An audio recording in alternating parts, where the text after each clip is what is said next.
Hello there everybody, somebody night aka Nightmare. Welcome back to Danganronpa, Trigger Happy Havoc. Now, where we last left off, Chihiro was murdered and we did our investigation.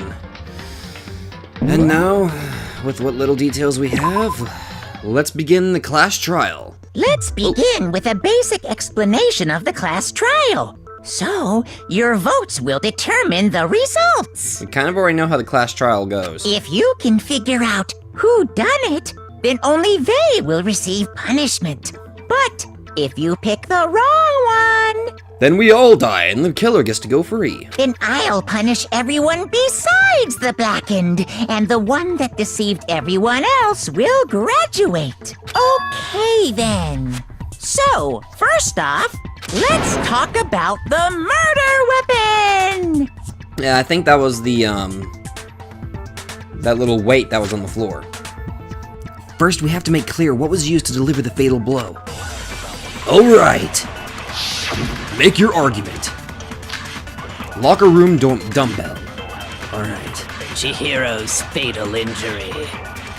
It appears it was a head wound. That's correct. According to the Monokuma file, the killer used a blunt instrument. But what kind of blunt instrument could it have been? The locker room dumbbell. I bet it was an iron pipe. Nope, not that. Interesting.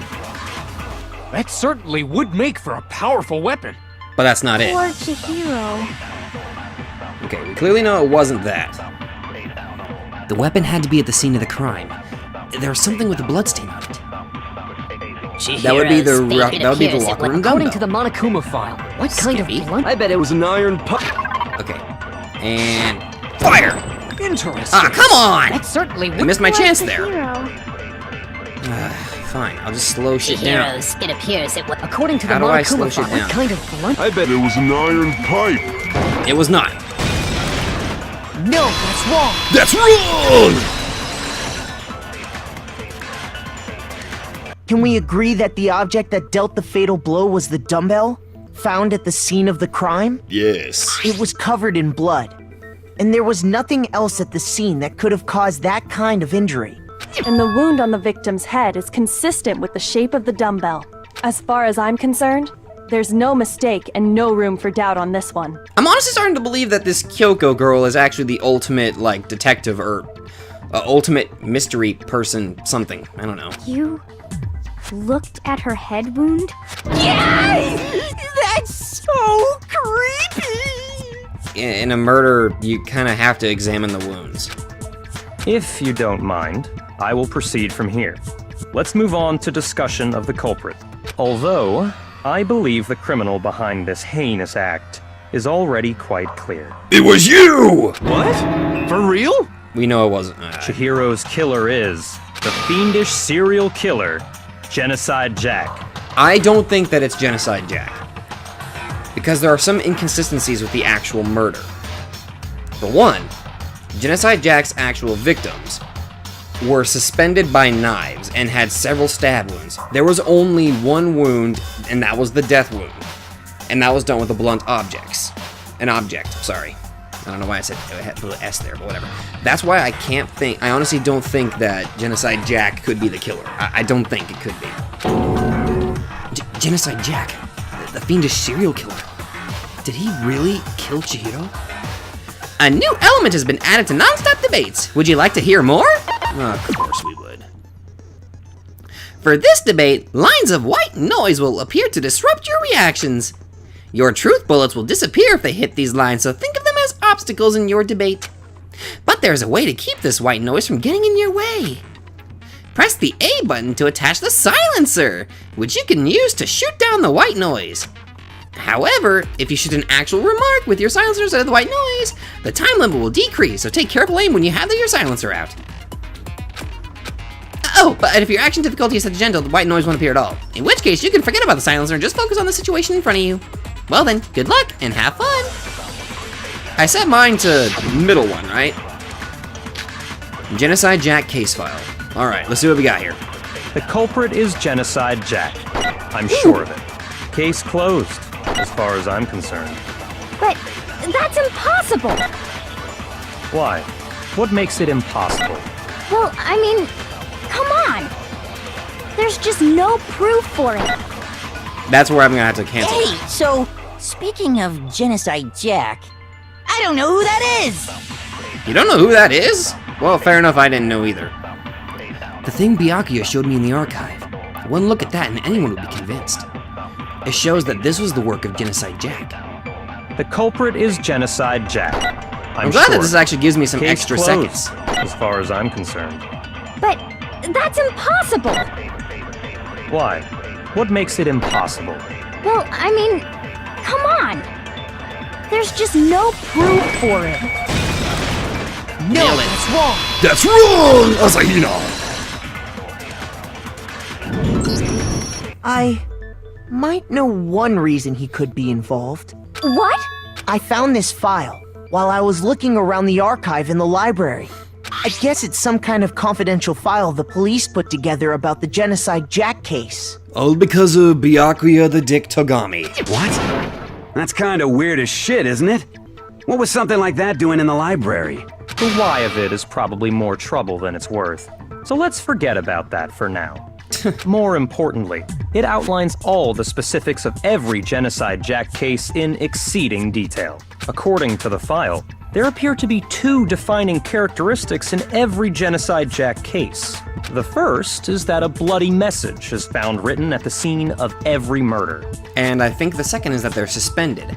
But that brings up my point. This one is different because the individual, Chihiro, was not murdered with the multiple stab wounds or the scissors. And nor was she suspended in the air with those scissors. Oh, that's right. Boob lust. Yamada, shut up. No. It's actually bloodlust. But more important is the other characteristic.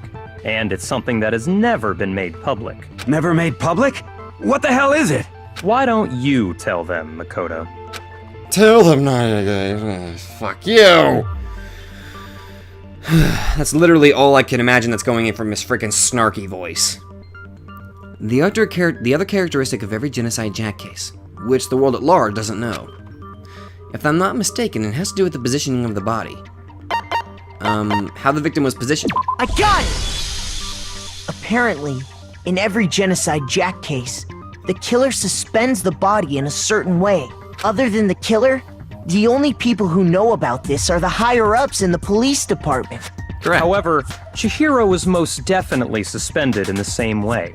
No. So, how did the culprit know about this when only high-level police officials were aware of it? There's only one logical answer I can think of. It's because the culprit in this case is the real Genocide Jack. No fucking way! You're saying Genocide Jack is one of us? Possibly. Who knows? I don't know. Hey, Fuka! Is there something wrong with... I'm sorry, why did I say Fuka? I was like literally combining Toko and Fukawa, and for some reason I was thinking her name was Fuka Tokawa, and I don't know why the fuck I thought of that. Yes, in fact, it's Toko. Oh, did you fucking say it out loud there? What? Genocide Jack's true identity is Toko Fukawa. Don't you mean Fuka Tokawa? You lie! What? Hey, okay, wait, hold on a sec. Toko What? has, like, bloodophobia or whatever, remember? What kind of serial killer is afraid of blood? Isn't the term hemophobia? Is that it? Is Toko Genocide Jack? The answer is yes and no. Another riddle? Man, why is this gotta be so complicated? Yasuhiro don't get understand these big riddles. Tough thinking hard for Yasuhiro. It's a riddle for sure, but I feel like I understand it. With what it means for Genocide Jack to be Toko, but also to not be Toko. The answer is that she's not just one person, but multiple people, right? Hangman's Gambit. What's the word? Split personality? Huh? Huh? S? Okay. Okay. Oh.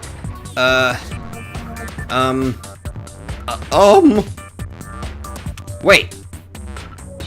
Wait, schizo. I think that's the word it's trying to spell out for me. I think I'm right. Yeah, I was right. The word is schizo, as in short for schizophrenia. Okay, where's the O? Give me the O. I conjure. Give me the O. I wish for the O. Where is the O? Okay, is it I? There it is. There it is. Thank you. I was wondering when the O was going to show up. Jesus. Why was I going to say skitsy? I'm an idiot. Is it because Genocide Jack has a split personality? Schizophrenia, right? Huh? I think I read that somewhere in the file, too. They thought that the suspect might have, what did they call it? Dissociative identity disorder. Oh, okay. But still, to go and say that about Miss Fukawa is... Perfectly acceptable. Eh? Toko's strange behavior after seeing the body is proof enough that she has a split personality. I swear, this is literally starting to sound like you planned this, Byakuya. The one thing that shows Toko could have a split personality, it has to do with her behavior. I would say she fainted, but after she got up, her behavior kind of was a little different. I got it! You're talking about how she started acting totally different than usual, right? That's right. Think back. She fainted when she saw Chihiro's corpse, and then, when she woke up... She was acting a little weird. Fine. Whoa, is that a dead body? Hey, are you dead? She must have hit her head real hard when she fainted. The world has a front and back, a top ending, and a bottom, a seal through the web of lies. This is quite concerning. I mean, she sounds completely different. She was acting funny, that's for sure. That melancholy tone of hers completely disappeared. Yeah. Don't go assigning adjectives to my tone without permission. Not to mention, once she regained consciousness and saw Chihiro's body again, she was utterly calm. In other words, within her is one personality that can handle blood, and one that obviously can. Huh. So when Toko trapped herself in her room, it's because she was scared of Genocide Jack? Okay, I guess that makes sense. She did say she was trying to... Well, what did she say? She was trying to control her, I think? Or she wasn't going to let Genocide Jack out? I don't know. What did she say? Hold on. I won't let Genocide Jack have control. Oh. So she does have a... Okay, so Genocide Jack is her other personality. And she's struggling to control herself? I'll drive out the killer. Drive out the murderous fiend. The reason she locked herself in her room wasn't to keep other people from getting in. It was to keep her other personality from getting out. So she was actually trying to protect us. What? Toko was afraid. Afraid of the murderous fiend inside of her. Of killing even more people. How? Yeah. How can you know all this? I do believe you misunderstood her. What she's trying to say isn't, how can you know all this? No. What she wants to know is, how could you tell them? What? Huh? Huh? Last My night, reaction exactly. Just before Monokuma gave his motive speech, Toko and I had a strange conversation. She told me a most interesting story. She said a murderous fiend lived within her, and she was afraid it could appear and attack at any time. And you chose to wait to tell us this because... And that trepidation is what's caused her to have such a bleak attitude. Isn't that right, Toko? This is all a lie. Right, Toko? You said you wouldn't tell anyone. Byakuya, what the hell? What? You promised! I can't believe you lied! You have only yourself to blame. You came to me with your tragic little story. I didn't ask you to. Jesus Christ, Byakuya, you're terrible! This is the real world, not some romantic fantasy fairy tale. Fuck you, dude! Besides, you broke your promise first. You said that as long as you were here, no matter what, you wouldn't let Genocide Jack kill anyone. But in spite of that promise...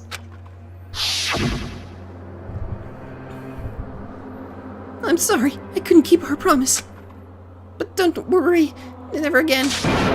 I won't let Genocide Jack have control ever again.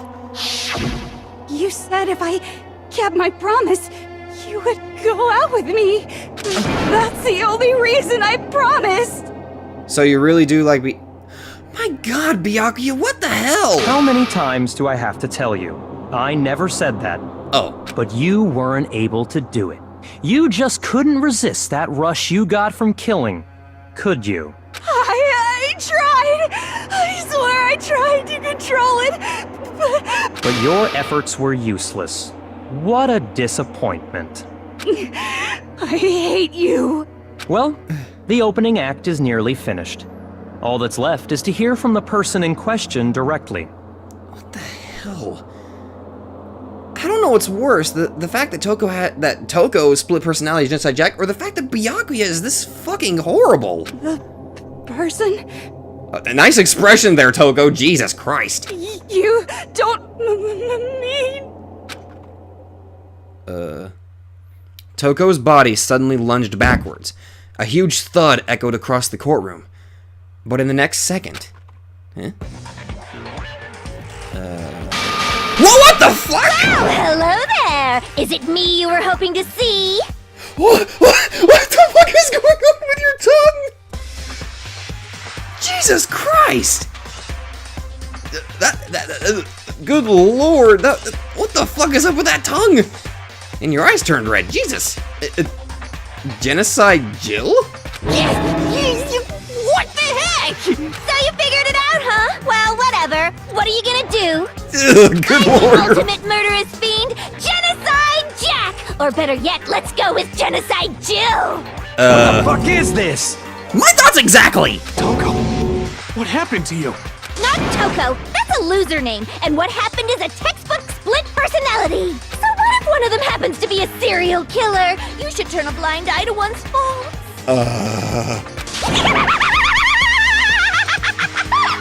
Holy shit, that laugh. What the fuck?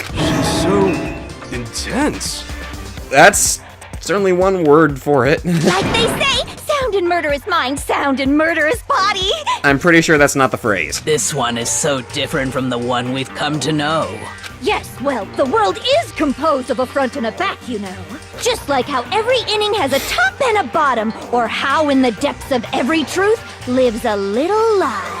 Behind every dark and gloomy soul lives another that shines as bright as the sun!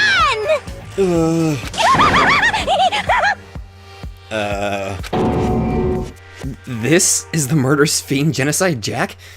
This is beyond insane! Miss Jack, Jill, can I ask you a question? What's up? The fucking face! What the hell? Hello, I'm a murderous fiend, but I'm gonna be acting all cute all of it. It's okay. Some of us think you might be the mastermind behind our entire situation. What are your thoughts on that? Well, I'll tell you, I am the mastermind of all masterminds! Just kidding! What? It's not true? Of course it's not true! How dare you try to link me to that creepazoid? You're the... Actually, I was gonna say you're the creepazoid, but now I really don't know. And another thing, the police and government and society in the outside world are totally powerless! I mean, they just let this idiotic bloodthirsty maniac go buck wild all over town! Sure, I'm a bloodthirsty maniac, but life is pain, right? To live is to hurt other people. Okay. It's a necessary evil if you want to survive. The act of living itself causes pain for everyone. I guess. Just kidding again! What the hell? This should be enough to convince you. This murderous fiend is responsible for Chihiro's death. There's clearly a motive, so there should be no doubt.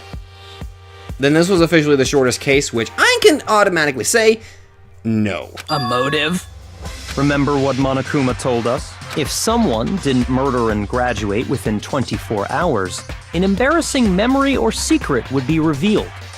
Oh, Toko's must have been... Her secret must have been that she was Genocide Jack. Well, let's assume that Toko's secret was about Genocide Jack. If a secret like that came to light, Toko's life would have undoubtedly been forever ruined. So she had a very clear motive to never have that side of herself exposed. Interesting. Very, very, very interesting. But sorry, as much as I hate to admit it, I'm not the culprit. But I cannot imagine anyone other than you could murder someone in such a bizarre fashion. Maybe so, but nevertheless, it's the truth. Do you really expect any of us to believe you?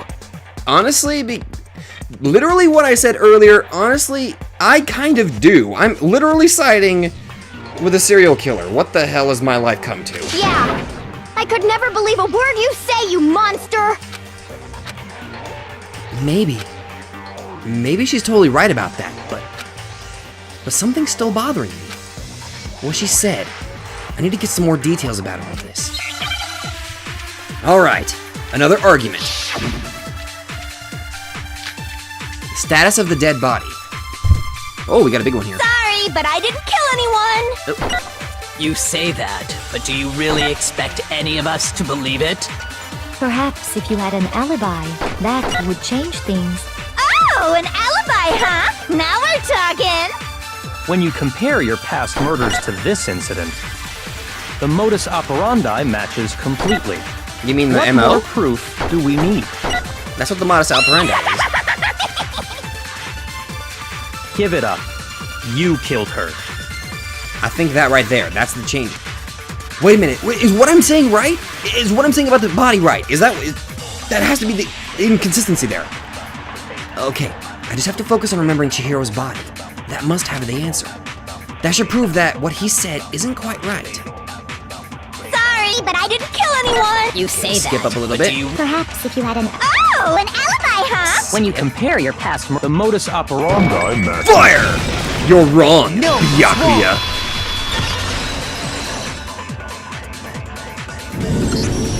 Are the methods of murder really exactly the same? I'm not so sure about that. Literally, like I said, the previous bodies were always stabbed repeatedly. Chihiro was killed with a blunt object. I think there's a slight difference between the Genocide Jack cases and this one. Huh? How's it any different? Uh-oh, you don't know? Well then, human garbage, let me tell you!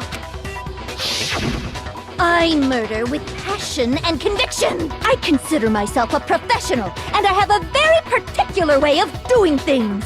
Imagine you go to a fancy Italian restaurant. They're very picky about the noodles, the sauce, everything. But what happened to Chihiro? It'd be like if that same Italian restaurant started using Ragu or Chef Boyardee. Not sponsored by Chef Boyardee, I swear. This is no creation of mine. Let me rephrase that in a way that maybe makes more sense. Yeah. There are two clear differences between the Genocide Jack cases and this one. And those are the way the body was suspended and the way the murder actually was done. There's one clear difference between the murders. In the photos from the other Genocide Jack cases, look at the neck and stomach. Here you'll see a clear difference. The victim's fatal injury. For one, the cause of death is different. In the Genocide Jack murders, all the victims were killed the same way. So literally, the murder was basically a copycat killing. According to the case file, they were all apparently killed with a pair of scissors. But Chihiro died from a blow to the head, right? Ah, yes. That is remarkably different from the other murders. Wouldn't it be strange for someone who kills the same way without fail to suddenly change their method? Exactly. That's literally the MO, a murderer's signature. And there's more. One more conflicting detail. That's right. In my recipe of murder, if the bloody message is the tortellini, then the arrangement of the body would be the pesto sauce. What the fuck is up with that face? Could you please stop comparing killing people to cooking? So, Please? are you saying the other difference has to do with how the body was arranged? That's right. The second difference is related to how she was suspended. In the photos of the other Genocide Jack cases, all the other victims were stabbed through their hands. Here you'll see a clear difference. What was used to suspend her? I didn't have to look at the other choices, that was obvious. What the killer used to suspend her? They used some kind of rope to hang her up by her wrists. But we know for a fact that's not the way that Genocide Jack does that. What is your point? Well, In all the previous Genocide Jack cases, something else was used to suspend them. Her scissors. Or just any scissors, I think. Specifically, pairs of razor-sharp scissors. And guess what? I used my own specially designed scissors for the murders and the arrangement. Like I said, I'm a professional, so naturally I'm very picky about the tools I use. We're having a rather intelligent conversation with a serial killer. This is, you know what? Not bad. And you know what else? Big Mac said there's 2 differences, but he's wrong. Big Mac? Big Mac? Are you referring to me? Listen up, Big Mac. There's actually one more difference. Huh? Huh? But I thought, wait. No. Oh yeah, that's right. She only kills... Wait a minute. Is this the theory that I was thinking was? Is this the theory that I was thinking about? The fact that all the victims looked like they were male, and Chihiro's clearly female. My word, you really didn't notice? Take a look at who the victims were in each Genocide Jack case. There's a pattern there, just waiting to be discovered. A pattern? Figure that out, and it'll be plain as death why I couldn't have possibly killed that little lolly girl. Did you really just call her a lolly girl? There was a pattern surrounding the Genocide Jack victims, and Chihiro didn't fit it. If you look at the names of every victim, what you'll notice is... I think I figured it out. I know why she couldn't have killed Chihiro. Because Chihiro was a girl. God! Is it because Chihiro was a girl? Bingo! Bullseye! Right on the money! What are you talking about? In all the Genocide Jack cases, all the victims had something in common. So my theory was correct. Ken Harada, 32, Tetsuhiro Hando, 17, Shoji Gaku, 23, Kano Issei, 14, Takeshi Yoshida, 30. There was no end to it. They were all... guys?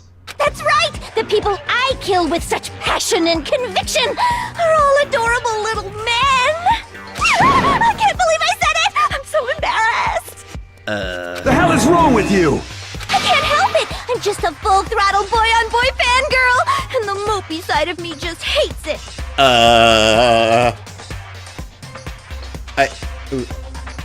What? But now I'm on the fast track to becoming a full-fledged fan madam! So since Chihiro was a girl and not an adorable little man, you wouldn't kill her?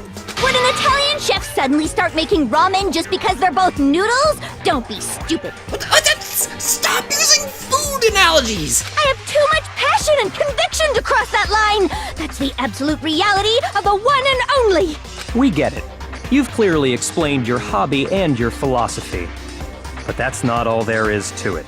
It's a different matter entirely, when you're forced to kill in order to survive. Quiet, lolly cur! Thank you. Cur? His reaction. Thank you, Genocide Jill. Or Jack, or what the fuck? I don't know. Genocide J. There you go. GJ. You're gonna be GJ. I'm siding with you on this one. I would never kill for a reason as petty as mere survival. And if by some fluke I did kill to survive, why would I bother with the message and arrangement? It'd make me the obvious suspect. Ah, that right there. That does make some amount of sense. Plus, whatever reason I have for killing, I would never leave out my prized scissors. Who would go out of their way to use a big, stupid, heavy dumbbell? Good question. Maybe you used the dumbbell because you couldn't find any scissors in the school? Any scissors? I don't just use any scissors. I only use my own set of high-class, envy of the entire world scissors! Really? You have your own custom scissors? Okay, whatever. There still aren't any in the school. Are you sure about that? Okay. Whoa! Ugh! The floating dot behind her. Wow. She's fully equipped! Huh, so she always has scissors on her. That's right! So I can kill anywhere, anytime. Why would I resort to dumbbells or rope when I have my trusty scissors by my side? Huh. Go ahead, tell me I'm wrong. You can't, can you? Gutter dogs, all of you. Not to mention, I have no clue how to tie a good knot. So rope's totally totally out of the question anyway! You okay, Kiyotaka? I have no idea what's going on anymore. Could such a heinous villain really be innocent? But the body really was suspended, right? And nobody but the police knew about that. Yeah. That's why we figured it had to be the real deal and not some copycat killer or whatever. Actually, hold on. There is one person who could have copied the Genocide Jack cases. Byakuya! He's the only other person besides me that has that knowledge. Here's my answer. Byakuya, it's possible you could have found out, isn't it? You'd have no problem gaining access to classified government documents or internal police records. Plus, you'd already looked through the Genocide Jack file before this all happened. Exactly.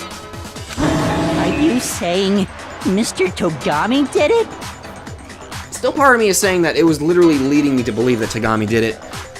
But honestly, I don't think that's the full story. Then, the reason he pushed the theory of Genocide Jack being the killer so hard was because he wanted to pin the crime on her. So, he rearranged the scene to disguise it and make it look like I put my stamp on it! The adorable glasses man was behind it all! Oh, I'm on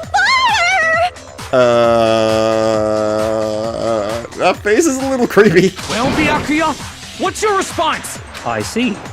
So now the suspicion falls on me. Then I must ask, when would you say I began acting suspicious? Surely you must have an answer. Literally at the beginning! Looking back and thinking about it now, the way you were acting right before we discovered the body was a little strange. Literally how you pointed out how that one room had to be oddly very suspicious. And the locker rooms, they're suspicious. Very suspicious indeed, wouldn't you agree? Huh? Suspicious? It seems nobody searched the locker rooms. Let's start with the girls' locker room. You wanted to go to the girls' locker room right away, right? But since you're a guy... I should have naturally thought of the boys' locker room first. Is that what you want to say? Exactly. The victim was Chihiro, a girl. Hence why I said we should check the girls' locker room. Nothing strange about that, I'd say. Then that would automatically assume he knew that Chihiro was a victim. On the contrary, there's something very strange. Okay then, what's so strange about it? Literally what you just said, you dumbass! Go ahead, share with the rest of the class. There was a clear contradiction in what Byakuya just said. I need to make it clear to everyone. A new element has been added to non-stop debates. Would you like to hear more? Oh boy, great. Next, we're going to add something called a truth flashback.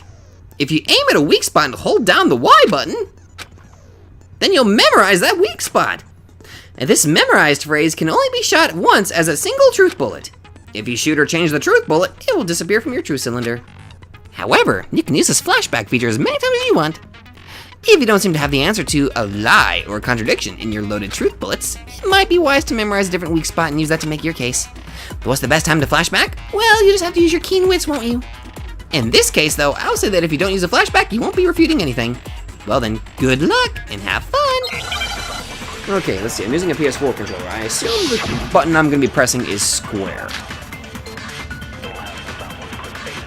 So, you said Byakuya was acting kind of weird before we found the body. But he was acting weird... how? If you're presented with the opportunity to check out the girls' locker room, you absolutely take it!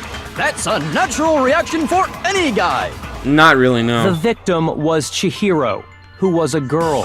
So of course I would suggest we check the girls' locker room first. There was no time for pointless distractions. What's so strange about that? I wish you'd taken me with you. Hearing Byakuya's comment about Chihiro being a girl, I realize there's a clear contradiction there. Because it doesn't make sense how he could have known before we'd even found out. Okay, I need to make that contradiction clear. So, you said Okay, so I'm gonna Byakuya... assume... No, it's not that. But he was acting weird... If you're presented with the opportunity to check Okay, out yeah, the I see it, girls' okay. locker room, You absolutely. That's unnatural. The victim was Chihiro, who was a girl. I got it. Okay. So, of course, I would suggest we check the girls' locker room first. There was no time for pointless distractions. What's so Okay, strange? so now I can finally fire the with bullet. you? Okay. I need to cancel out Asahina's dialogue. So, you said Byakuya Fire! was acting kind of weird before we What? found the body. Oh, what? I got it wrong? Shoot! I think about it one more time. There must be a contradiction in there somewhere. What? I was wrong? So, Maybe it's the other you way said around. Byakuya was acting kind of weird before we Maybe it's found the other way body. around, I think. But he was acting weird. If you're presented with the opportunity to That's a Skip. natural reaction. The victim was Chihiro. Shut up! No, that's wrong. Okay. I just got the order mixed around. Okay. I'll tell you what's so strange about that. Because up until we actually discovered the body, we couldn't have known who the victim was. So your claim that you went to the girls' locker room first because Chihiro was the victim doesn't hold up. Exactly. I see. That's a good answer, I must admit. Interesting. Very interesting indeed. But your reasoning is still too weak. Huh? What's wrong? Is that it? Surely you've got more than that. Go ahead. Show us. What's with Byakuya's attitude? It's like he doesn't even care. I've got him cornered, but he's acting like it has nothing to do with him. What's the matter? You're not finished already, are you? There must be more to it. There is. I think. There is more to it. Think about it. We just talked about the differences between this case and past Genocide Jack incidents. Right. The proof you're looking for is hidden in there. Oh? Proof that I'm the culprit, you mean? The differences between this case and other Genocide Jack murders. The evidence that proves Byakuya is responsible is hidden in there? What could it be? Make your argument. Okay. Library desk lamp.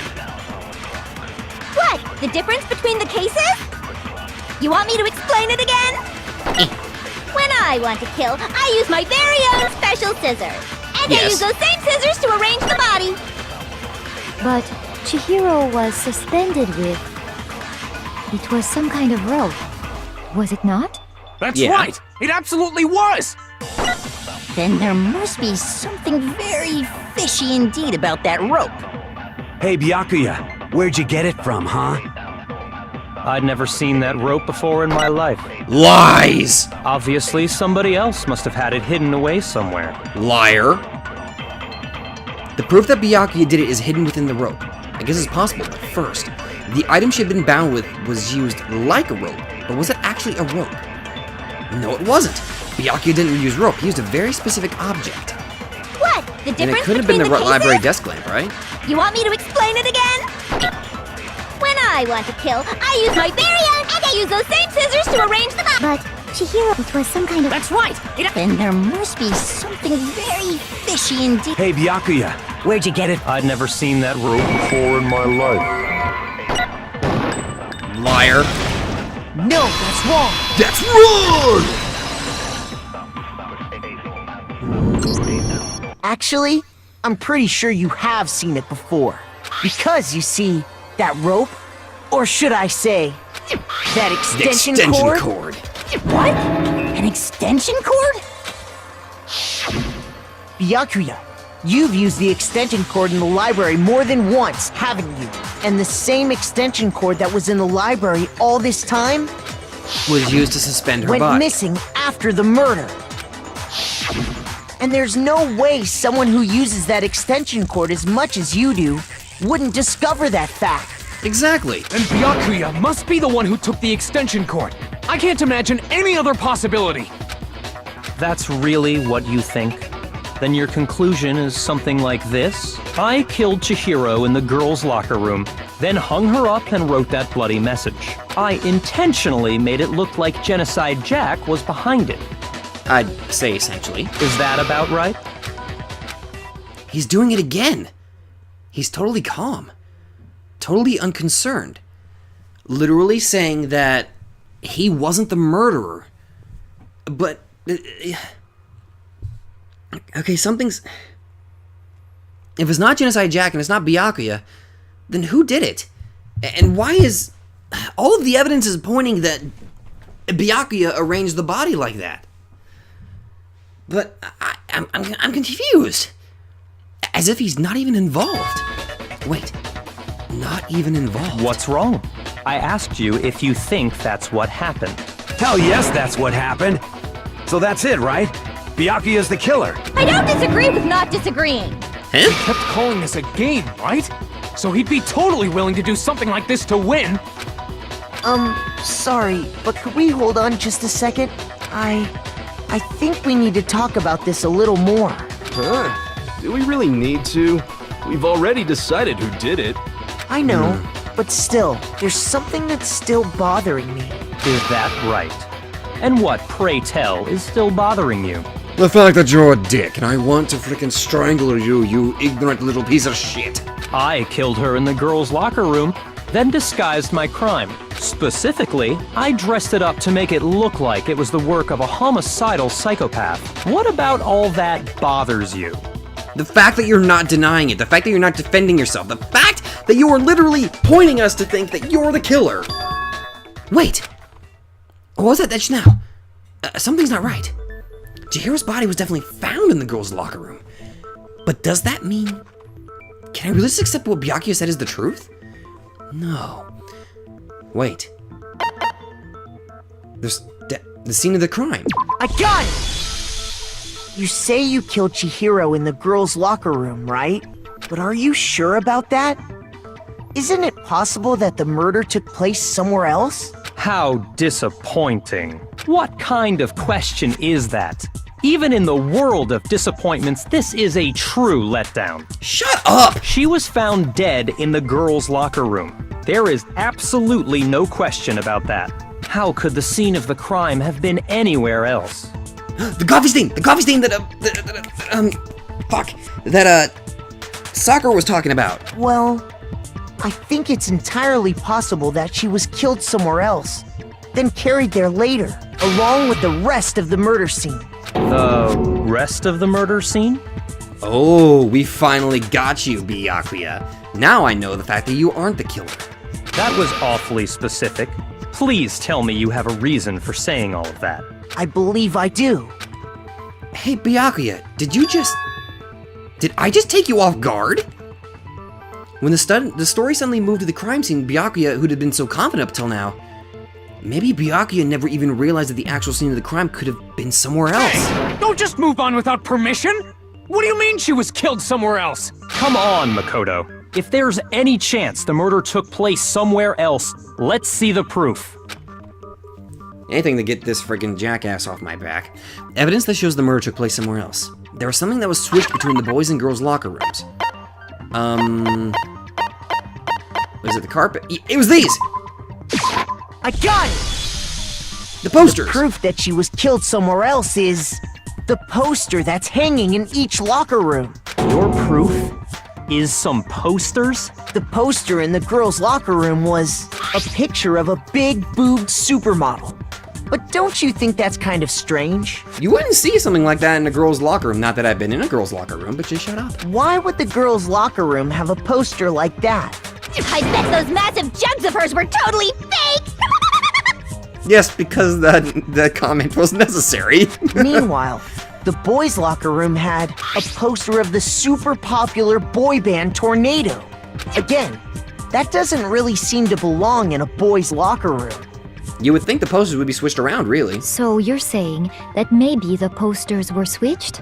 And there's one other thing I noticed about the locker rooms. You know what I'm talking about, right, Sakura? You're referring to my protein coffee, aren't you? Protein coffee? While I was in the girls' locker room earlier, I spilled some protein coffee on the carpet. But I noticed that after the murder, the stain had been totally scrubbed away. No, it wasn't that it was scrubbed away. Maybe the carpets were literally moved, which literally supposes that, yeah, the murder obviously took place in the boys' locker room, right? No, it's not that the stain was scrubbed away. It was moved. Okay, where's that piece of evidence that I got that supports that? Okay, the boys' locker room carpet. Disappearing stain. Here. I got it! Okay, I was right to choose that one. The stain on the girls' locker room carpet wasn't scrubbed away. In fact, I found it on the boys' locker room carpet. That's definitely the stain from my protein coffee. Then, does that mean that the carpets were switched too? But why would anyone do that? To move the murder scene from one locker room to the other. It's certainly plausible, don't you think? Yeah. In other words, in order to completely swap the scene of the crime, the blood-stained poster and carpet were moved along with the dead body. By doing this, the killer was able to change the entire room where the murder took place. Yeah. I can certainly follow your reasoning, but why would the culprit bother doing that? Huh? Huh? Why would they go to all that trouble of switching the scene of the crime? Actually, yeah, that's a good question. Actually, an even bigger question. If the murder did take place in the boys' locker room, then how did Chihiro get in the boys' locker room in the first place? Maybe she borrowed, one of the handbooks. To get into the locker rooms, you have to swipe your e-handbook across the card reader device. But Chihiro's handbook should have only allowed her access to the girls' locker room. She had no way to get into the boys' locker room to begin with. No, she did have a way, and I can tell you what it was. I highly doubt that. Shut up! I'm telling you, I know how she could have done it. Is he right? Could Chihiro really have gotten into the boys' locker room somehow? He borrowed a handbook. Like... Wait, fuck. She borrowed a handbook. What, the broken handbook? No, that can't be the right choice. She borrowed a handbook. Is it really possible? Could Chihiro really have gotten into the boys' locker room somehow? I would think so. I've got it! She must have hacked her e-handbook! She was the ultimate programmer, after all. I'm sure that would have been no problem for her. Actually, yeah, that's another possibility. No, I don't think that's it. Huh? She used the thing that was in the main hall. Huh? What thing? I'm talking about Leon's handbook, of course. If she had that, she could get into the boys' locker room no problem. Yeah. Theoretically, if Chihiro was able to use Leon's handbook, she could get into the boys' locker room. But when we found Leon's handbook in the main hall, there was no doubt that it was broken. In which case, can we really say that she used it? Okay, so I guess cancel out what he says by saying broken e-handbook. She was the ultimate. I'm sure that would have. Well, I don't. She used the thing that was... Huh? What? I'm talking about Leon's handbook, of course. Sorry. No, that's wrong. Sorry, Yasuhiro. I think you're wrong on that. But wait, she could have used it. No. No, I don't think Damn it. Chihiro used Leon's handbook. Why not? Because Leon's handbook was broken. Oh. Well, then, yeah, I guess that'd be pretty impossible, huh? I am struck silent by how quickly you gave up. Plus, isn't there a regulation against using someone else's handbook? You are allowed to borrow them, though. Actually, the rule states that loaning your handbook is prohibited.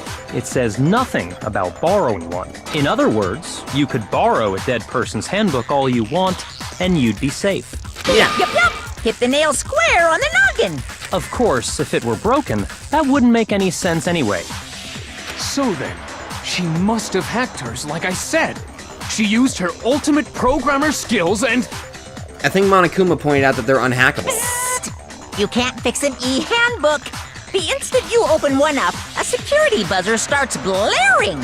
So, if she didn't use Leon's handbook, and she didn't modify her own handbook, Then that would mean maybe someone here actually lent her their handbook? Maybe Mr. Naegi's initial assumption is just wrong?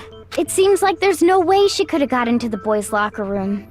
So I guess so. Okay then, I vote for Byakuya. Is that it then? Chihiro was killed in the girls' locker room and Byakuya's the one who did it? Really? But still, I don't know what else I can do. Hold on a second. I agree with you, though. I think you're on the right track. Oh my god, thank you. Somebody agrees with me. What the? You finally decide to open your mouth and that's what you've got to say? There's no way she could get in the boys' locker room, right? So... Why are you so sure she couldn't get in? There's still one other way she could have gained access. Really? There is? I can't think of any. What? What are you talking about? What other way is there? Well, to explain that, Why don't we take a little break from the trial? I'd like you all to come see something. Wait. Just what do you think you're doing? I don't know. Don't What is worry. she doing? This'll make the whole trial more exciting. I'm sure that thought must please you. Huh? Huh? It'll make things more exciting? Well, all right then. I declare an official class trial recess. What? For real? Excuse me? Now then, what is it you want to show us? It better not be boring or I'll be very unhappy. Oh, I have no doubt it'll meet your lofty expectations. So, shall we go? Where are we going? So before I even knew what was happening, the class trial had been put on hold. We headed off with Kyoko in the lead. And where she took us was... the scene of the crime? What detail did we miss? The girls' locker room? We've already searched this place top to bottom! What are you trying to pull, Missy? I'd like you to examine the victim's body one more time. You want to check it again? Be sure to examine the entire body very carefully. Take your time. Examine her carefully? Like using our hands? No way! It's probably best if I don't run my hands all over a girl's dead body. Yeah. It's not that I'm creeped out or anything, it's just based on religious grounds, you know? Okay, I can kind of understand that. I mean... yeah. Very well. I'll do it. Thank you, Sakura. But you're a girl. You shouldn't have to touch a dead body. Just let one of the boys do it. No, it's okay. I think Chihiro would rather have a girl examine her. So I just guess. leave this to me. Okay. Sakura. I mean, you and Hina were really nice to her, so... yeah, I guess I can kind of see her understanding. What is this? Some kind of secret girl-on-girl action? Is that what you two are about? Shut up! That's not it at all. Stop screwing around. Okay, here I go. I'm sorry, Chihiro. Please excuse the intrusion. Putting her hands together in a brief prayer, Sakura then began to quietly examine her body. Be sure to check her entire body, and I believe we will solve this particular mystery. Her entire body? I know you say that, but what? This is... what is this? Huh? What is it? Whoa! What? What is it? Not possible. It's not possible. Huh? Sakura's eyes were staring wildly at Chihiro's lifeless form. Her massive frame trembled. This girl is what? What is it? What's wrong? Is a boy! What? What? Excuse me? Ah, I see. So she was actually a he. Interesting. Thank you for confirming this fact. What? Chihiro was... Chihiro was a boy? What? What? I'm confused. What? You're joking, right? You can't be serious. I wouldn't joke about this. Then it's really true? Chihiro was a guy? What? Chihiro's... oh god, my head hurts. Oh my... is this what's referred to as being trapped? Assuming they were a girl, but in reality they were a guy. What? Oh god, I am so freaking confused, and wow. Okay. Oh, what? You guys didn't know? Heck, I knew that right off the bat. Then why didn't you say anything? Chihiro Fujisaki was totally a guy. He was a cross-dresser? Oh, no, I'm really on fire! I wish I had killed him! So that's what Kyoko wanted to show everyone, huh? interesting. What? Yes, that certainly does make things much more exciting. Now let's ride this wave of excitement back to the courtroom and get back to the trial. I am so confused right now. I do apologize for keeping you waiting. Now then, let's resume the class trial.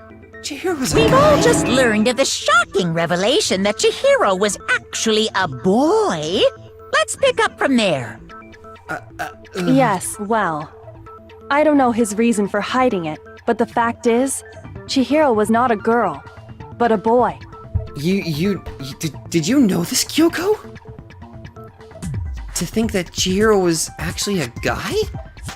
The thought had never even crossed my mind. And because the victim was male, he would have had no problem gaining access to the boys' locker room.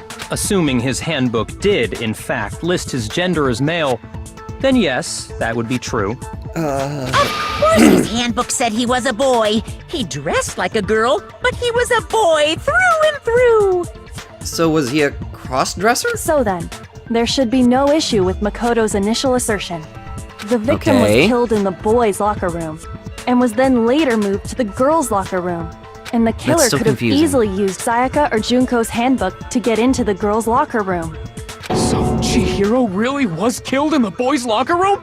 I still don't understand the motive for moving the body, but yes, that does seem plausible. Well, I must admit, I did find it rather odd. Shut up, Byakuya. I knew he felt a little off. There was a certain incongruity to his female body.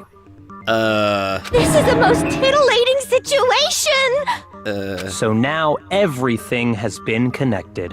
All the mysteries have finally become clear. Okay, well, connected or clear or whatever. We still think you're the killer, remember? Very interesting. This has become very interesting indeed. The fact that you still consider this a freaking game? He's off in his own little world. That's one way of putting it. What about you, Makoto? After everything we've learned, do you still think Byakuya's the killer? Honestly, I don't even know what to think anymore. Well, without a doubt, Byakuya is the one that made Chihiro's death look like Genocide Jack did it. But I think he might not actually be the killer after all. Okay. What? But aren't you the one who accused him in the first place? He just seems to be too easygoing about all this. Like he's enjoying us solving the mystery. The way he's acting, it makes it seem like it doesn't have anything to do with him.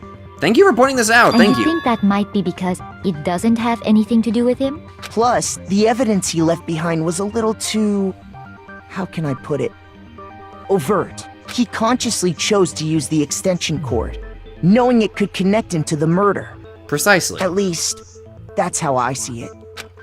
And Byakuya, when you found out the murder took place in the boys' locker room, it seemed to rattle you.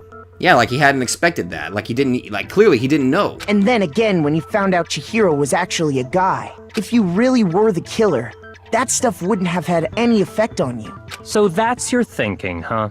Well, it bothers me that you don't have more concrete reasons, but it's fine. I guess I'll mark it as correct for the time being. Mark it as correct? He's right. I am not the culprit. Then why did you... What the fuck is wrong with you? You literally found the body and you thought, you know what, I'm gonna arrange it in the fact of Genocide Jack. What the fuck is wrong with you? I just happened to come across the corpse in the girls' locker room and decided to alter it. What is wrong with you? Are you fucking with us right now? No, I am not effing with you right now. I'm telling you the truth. What's the matter, you little jackass? Can't say fuck? Well, I find it very hard to believe. Go ahead, find it very hard to believe. You're free to be executed along with the rest of us. If you're really telling the truth, then why? Why do you do that to his body? My reasons hardly matter right now. Uncovering the culprit is much more important, wouldn't you say? That's only... Now then, if it wasn't me, who was it? Well, I don't think I can say for sure without talking about it a little more. We're seriously gonna keep going? We're all good, aren't we? I thought it was clear Byakuya did it. But he didn't. No, I'm with Makoto. If there's any doubt whatsoever, we need to explore every possibility. Thank you, Kyoko. Because if we're wrong, we all die here. That's true. Very well then. I'm with you too. Oh, thank you, Celeste. Damn straight. Count me in. Do you not have a mind of your own? Of course I do. What am I, an ant or something? Anyway, let's discuss this all as a group one more time. We still have time to make our decision. Okay. Then we're back to square one. We don't know who did it, but we know the fact that Byakuya tampered with the evidence. That's very true. Our lives are all on the line. Excellent.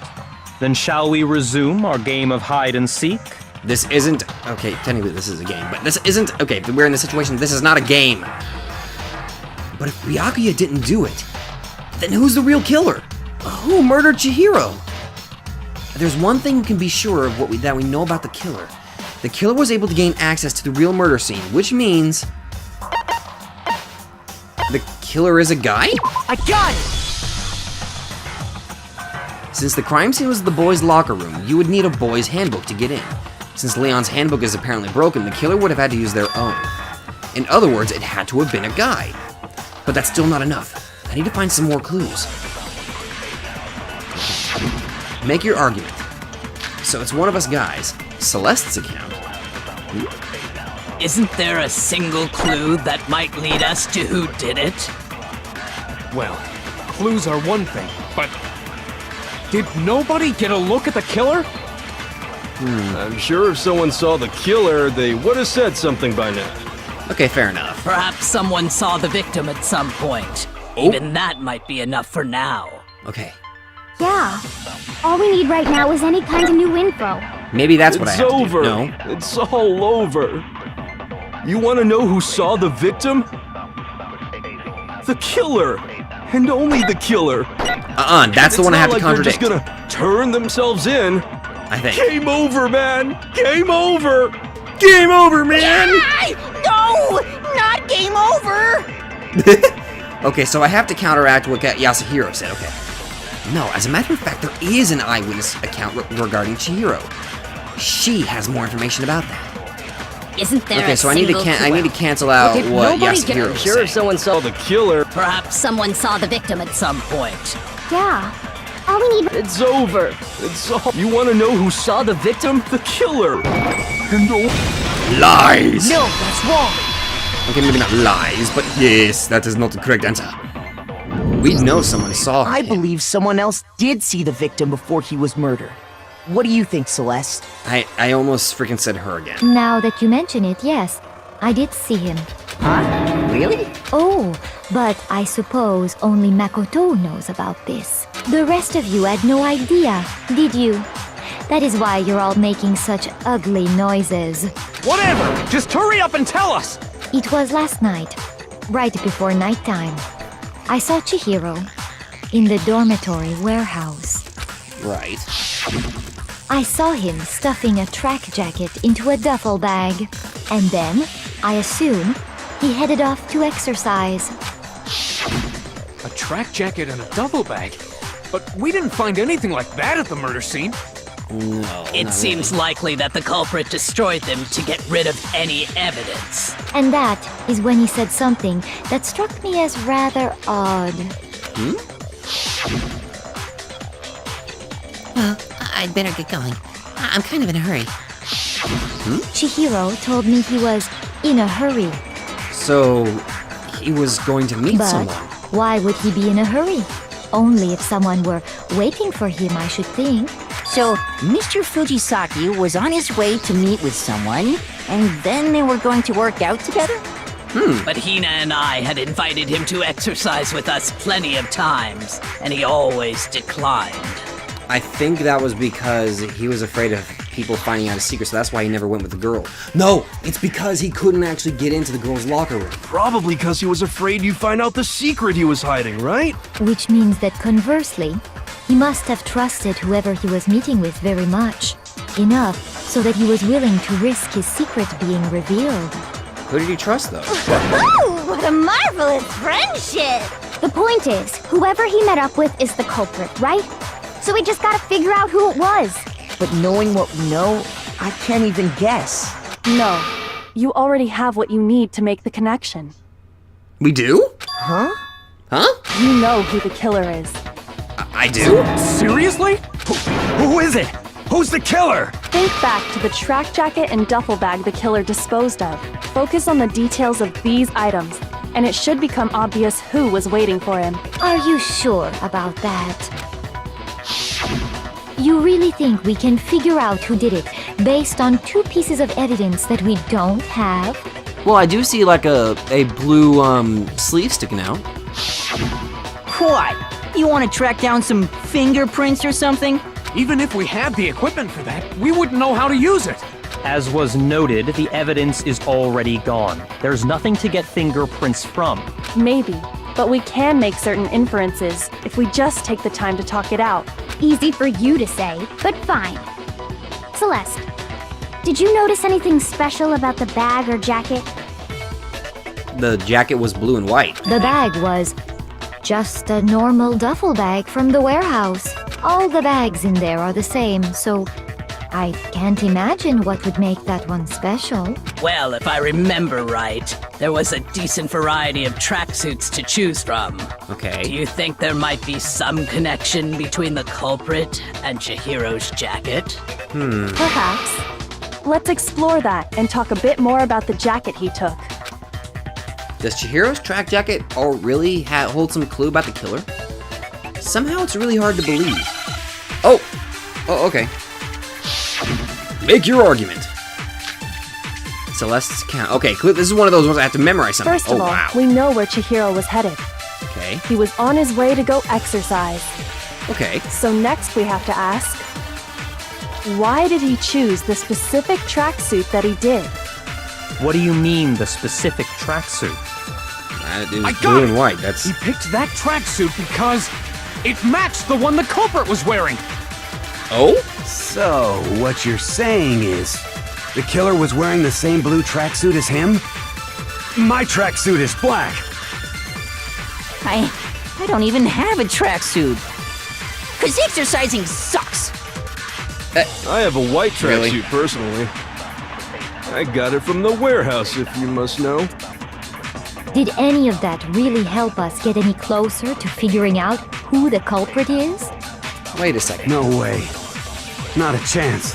Wait a You minute. heard him, right? What he just said without even realizing it?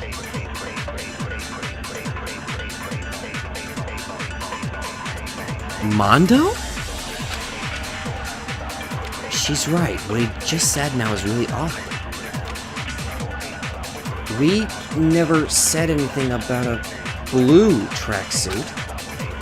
How did he know something? Mondo?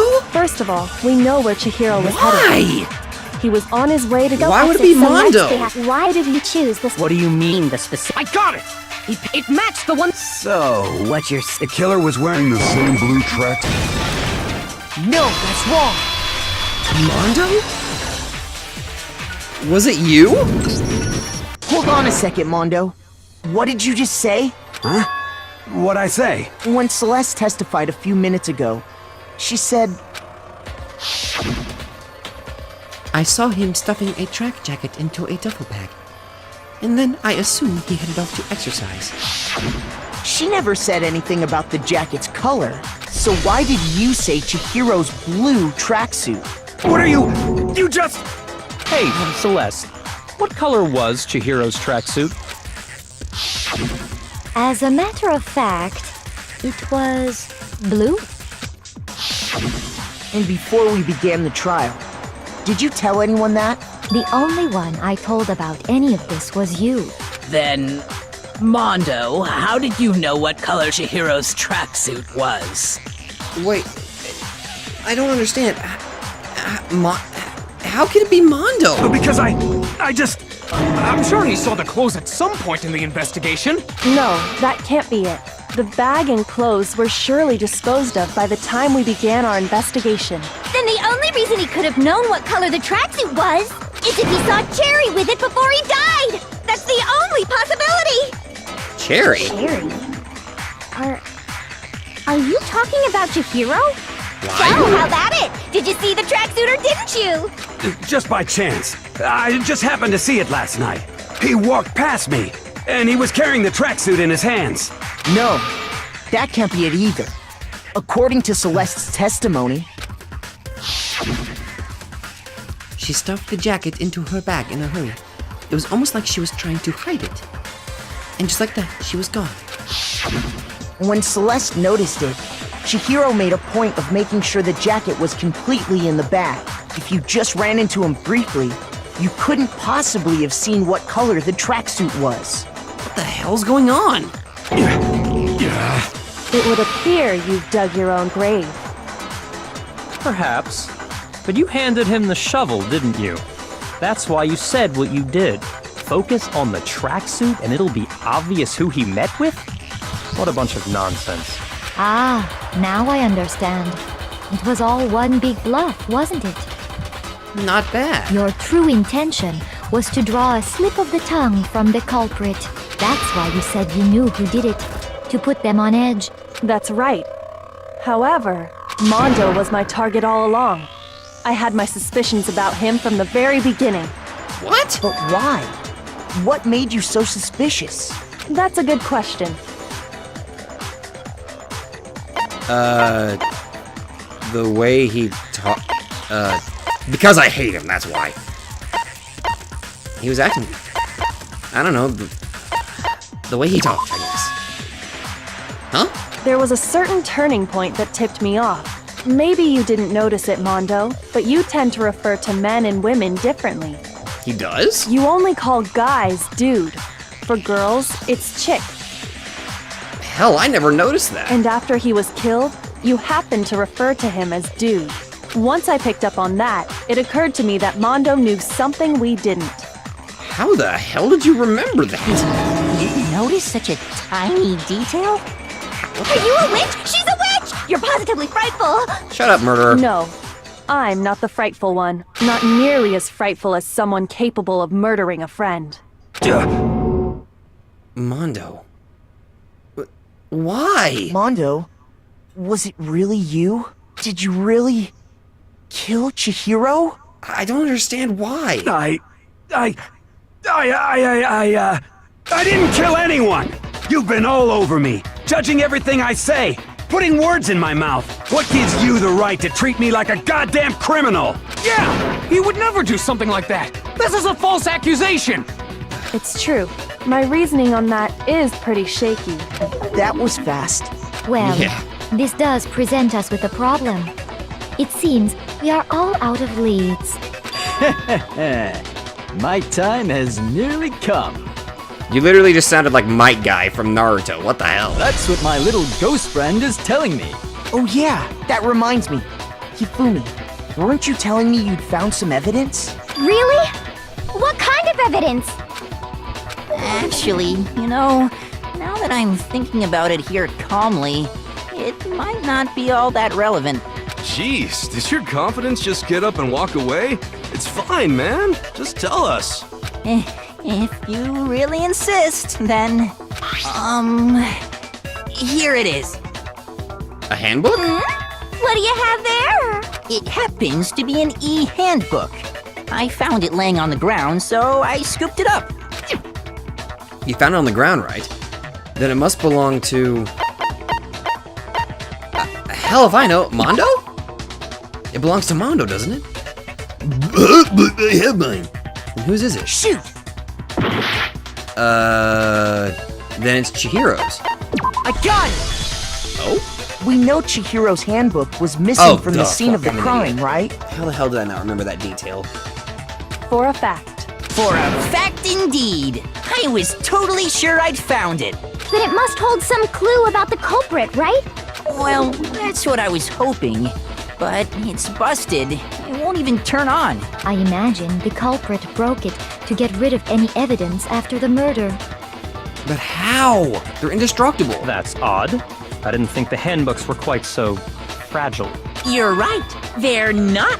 They're totally waterproof and shock resistant. It would take an awful lot to break one. And yet, this one does appear to be broken, as is Leon's, sitting useless in the main hall. For all your confidence, that is a remarkably high failure rate. True. Do you think there might be some kind of mystery in there somewhere? How precisely did the handbooks get broken? Yeah, that's kind of curious. How did the handbook break? There's only one possible explanation. By hitting its weak point? I got it! Because you can't You hack already it. told us before that the handbook has one weak point, didn't you? Right. Yeah! You remember that? Sure, maybe I let that slip, but I never told anyone what the weak point actually was. But if the handbook is supposed to never break, and two of them broke in quick succession, then we can only assume that someone's figured out its weakness.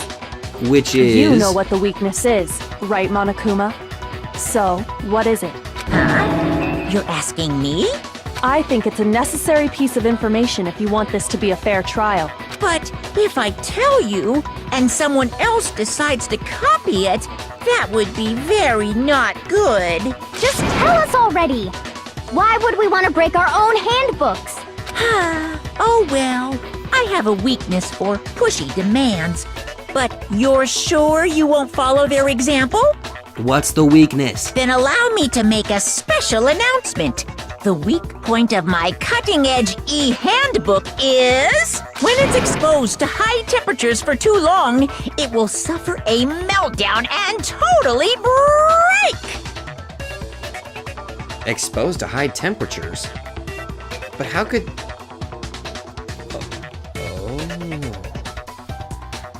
Wait a minute.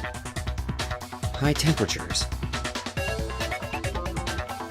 The sauna! I flippin' knew it!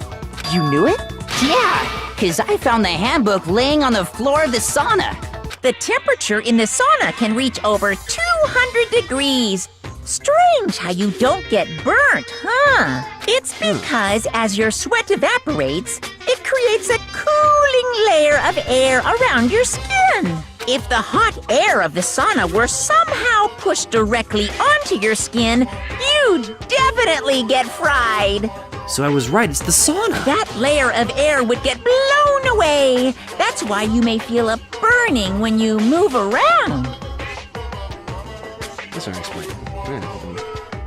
And the only people in the sauna were Taka and Mondo. So when you're in a sauna, make sure to keep nice and still. Wow, interesting. I learned one new fact today. That is a mere trifling speck of knowledge.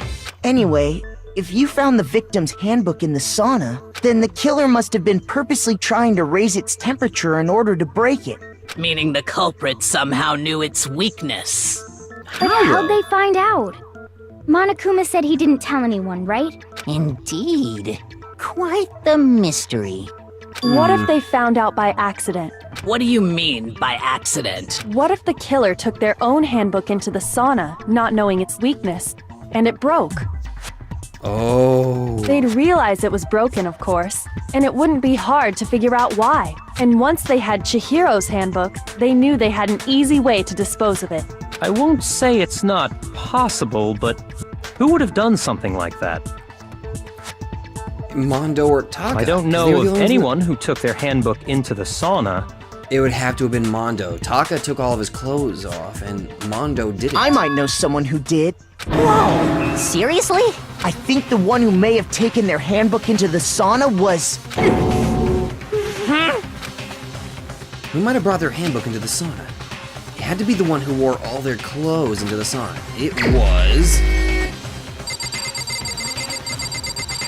was Mondo. Here's my answer! But I still understand why. Mondo, your handbook got broken in the sauna, didn't it? What? Why? Why do you keep accusing him? Mondo and Taka had an endurance contest in the sauna not too long ago, remember? Right. And for the contest, Mondo just so happened to keep his school uniform on. But little did he realize, he'd also left his handbook in one of his uniform pockets. Okay. And when it was all over, Mondo discovered that taking your handbook into the sauna could easily destroy it. No, wait, Hold on! You've got it all wrong!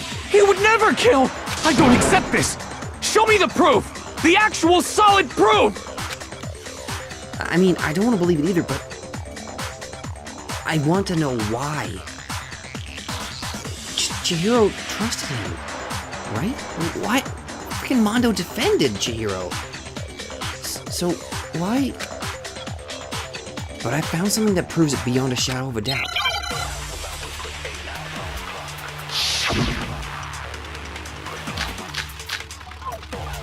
Broken E handbook. I think that's the one. Let's test Makoto's assertion. If what he says is correct, then Mondo, you broke your own handbook. In other words, if Mondo's handbook is actually broken, then that proves that what Makoto said is right. Well, my goddamn handbook works just fine! See? Look! Makoto was wrong after all! Mondo wouldn't hurt a fly!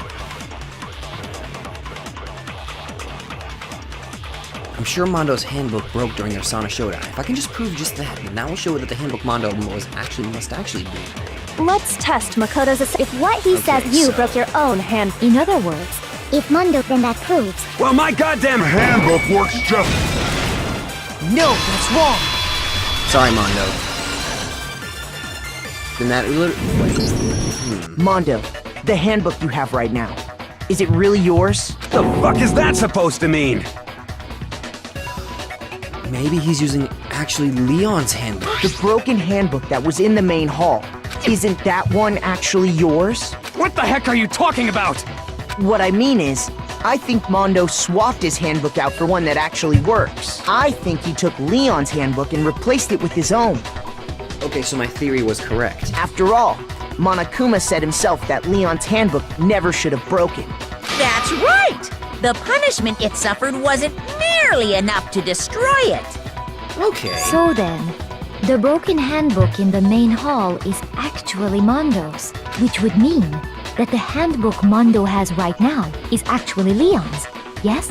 But doesn't that violate the school regulation that says loaning out your handbook is prohibited? Not unless you borrow it. Well, here's how I look at it. There is a rule about loaning your handbook to another student, but if they're dead, they're not a student. It's kind of a gray area, I admit. But no worries. If anything, it just makes things more interesting. As such, I decree that exchanging handbooks with a corpse is not a violation of the rules. Well, Mondo, if I'm wrong about this, you're welcome to say so. I'm happy to admit I made a mistake, but... Son of a bitch! What's wrong, bro? Come on! Tell him he's wrong! You are wrong! You have to be wrong! Everything you just said is wrong! You made it all up! Okay, then why don't we look back on this case one more time, from the beginning? That way, everything will become clear, and we'll all see if I was right or wrong. Whoa, already? Okay. Celeste saw Chihiro in the warehouse with a duffel bag. And...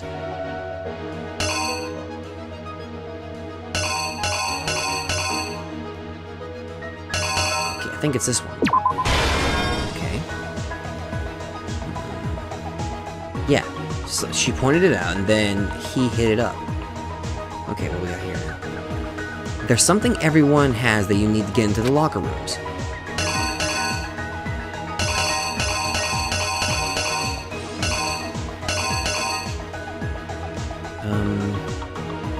Which locker room did Chihiro get into? Not the girls. Huh. Okay. I need a handbook. There. Okay. Okay. The weapon the killer used was... that. Okay. No. That's before. Okay. Need that. As the murder took place, some blood splattered onto something. It splattered onto... Yeah, splattered onto that. Okay.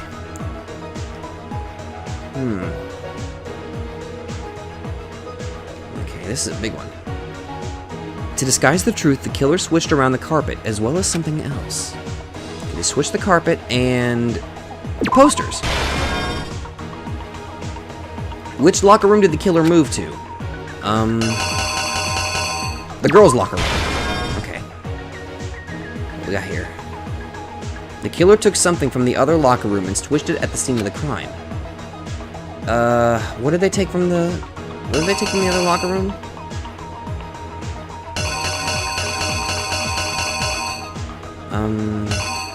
Why the hell is that there? They took something else. Oh, wait a minute. Hold on. I gotta go back. Hold on. I think I got this one wrong here. Okay, remove. Which locker room? Okay, it's this one. Here we go. The boys' locker room. Okay.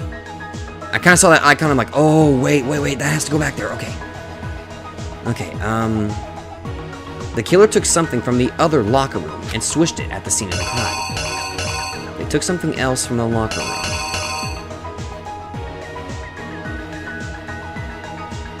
Wait, was I wrong on that? Okay. I'm guessing that has to go there. Right. And then Byakuya came in. The fucking asshole. What was it that Byakuya brought to the murder scene? It could only have been... the cord. He brought the cord with him. He then... God damn it. Fuck you, Byakuya. When Byakuya arrived on the scene, what did he use to disguise what had happened?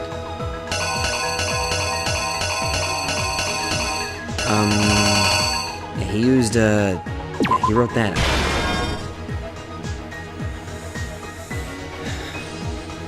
Where did the killer go after they were done? The sauna, right? Hold on. When the handbook got thrown into the sauna room, what happened to it? It broke. Oh, this must be the entrance to the sauna. Okay, I hope I'm right. Here's exactly what happened. Actually, honestly, part of me hopes I'm not right. First, let's take a look back to before the incident. Okay. Last night, Celeste saw Chihiro in the warehouse, correct? At the time, she was apparently stuffing something into a duffel bag. Okay, so I was right there. That something was a blue tracksuit. You can confirm this, right, Celeste?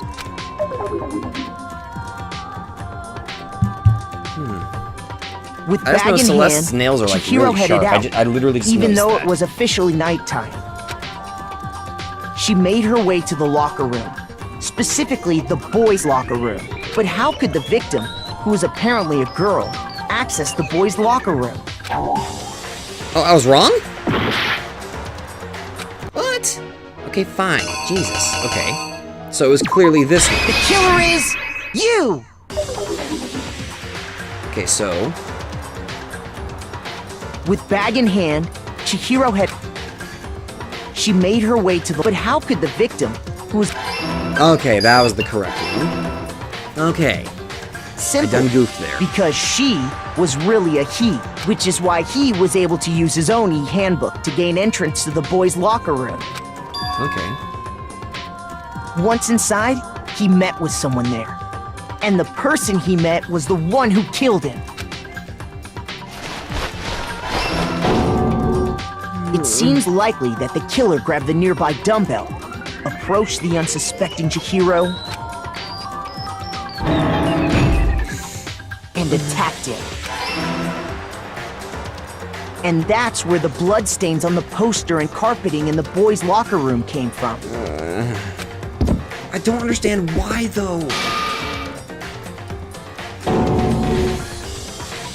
It was likely in the heat of the moment. The body was arranged, but the murder itself felt unplanned. Which is why the killer hurried to try and hide the act. First, pulling up the bloodstained carpet, then removing the bloody poster, and finally carrying the corpse into the girls' locker room. A girl's handbook was necessary to get into the locker room, of course, but this alone doesn't prove that the killer was necessarily a girl. Right. So they must have borrowed someone like Sayaka's. Sayaka and Junko's handbooks had been placed in the main hall. So he used those. Using one of those, a boy could get into the girls' locker room without much problem. Okay. And that's exactly how the killer did it. With the carpet and the poster they brought with them, they got to work. They changed the layout of the boys' and girls' locker room in what you might call a crime scene switch. That could have been the end of things, but no. Byakuya discovered the body and decided to intervene in the situation, making things even more complicated. Fuck you, Byakuya. God, I hate you. So, after stumbling on the crime scene, he went and grabbed the extension cord from the library, and then he got to work. He used the cord to string up Chihiro's lifeless body.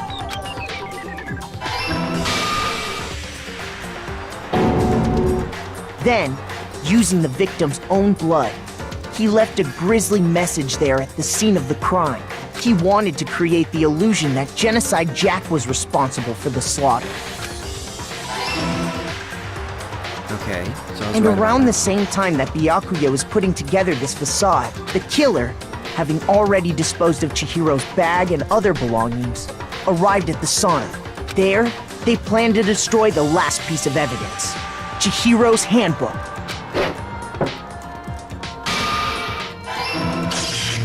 And just as the killer expected, the steamy sauna was enough to ruin the electronic gadget. Somehow, the killer knew that the handbook couldn't stand up to the heat of the sauna. I'm sorry I'm being very silent about this. I'm just kind of taking in all this. And the reason they knew that is because the sauna had already wrecked their own handbook. And that's how it all played out. Isn't that right, Mondo Arata?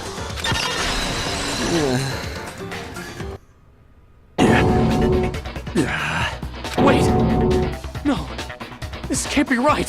Where's your evidence? Yeah, where's your evidence? You need evidence! You need proof! Without any proof, you can't pin any of this on him! I think there is one piece of proof. His handbook. Evidence that Mondo is the killer. That already revealed itself earlier in the trial. If I can somehow show where Mondo's handbook is right now, once I do that, everything will become clear. A new element has been added to the bullet time battles. Would you like to hear more? Oh, great. What is it this time? Let's talk a little bit about Fever Time and Nega Time. During a bullet time battle, if you press the RB button, Fever Time will activate and the tempo will be forced to its max. At this point, even if you push the buttons at random, you won't miss. So you can push AY however you want to destroy the opponent's verbal assault. But this only lasts until your focus gauge runs out, so make sure the best possible use of your time. Of course, it wouldn't be fair if only you got access to special time, right? So we've also prepared something called Nega Time that your opponent can use. If the opponent activates Nega Time during the bullet time battle, your tempo marker will disappear, making it quite a bit tougher to hit the bottoms in rhythm. If you were to activate Fever Time at this point, no, never mind. I'm sure nothing would happen. I don't know what I was worried about. Unsurprisingly, if your action difficulty is set to gentle, the opponent was Nega Time. Well then, good luck and have fun. Okay, who am I going up against? Okay. I'm sorry, Taka. Show me some evidence! You're wrong! I won't listen! I refute you! False! Give it up, Taka. Show me some evidence! I won't listen! False! Okay, I'm kind of messing up here. I refuse to vote! No, I refuse! Show me some evidence! You're wrong! I won't listen! I refute you! False! Okay, I'm guessing. Show me some evidence! Final strike! Show me some evidence! This should prove it. I'm sorry, Taka.